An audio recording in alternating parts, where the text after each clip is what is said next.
Salam, bu videoda Azərbaycanın ən əhəmiyyətli yeraltı sərvətlərindən neftin tarifinə bizim gözümüzdən baxacaqsınız.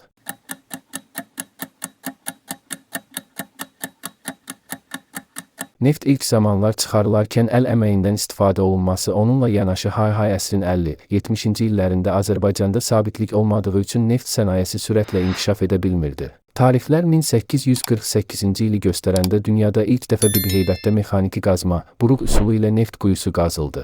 Ondan 18 il sonra Balaxanıda mədənlərdə kəndlilərin icbari əməyi ləğv edildi. Hay-hay əsrin 60-90-cı illərində isə neft sənayesi sürətlə inkişaf etməyə başladı. Bu sahənin inkişafına mane olan digər bir səbəb isə iltizam sisteminin mövcud olması idi. Ancaq bu Rusiyanı narahat etdiyi üçün həmin sistem 1872-ci ilin fevralın 17-də ləğv olundu. Bundan sonra Azərbaycan neft sənayesinə xarici kapitalın axını başladı. 1879-cu ildə İsveçin Nobel qardaşları, fransızların Rothschild nümayəndəsi, İngilisi bankiri Goodbar şirkətləri yarandı. Bu islahatlar sonra Bakı dünya neft sənayesi mərkəzinə çevrildi. Bununla da paytaxt şəhərimizdə Qaraşəhər rayonu yarandı.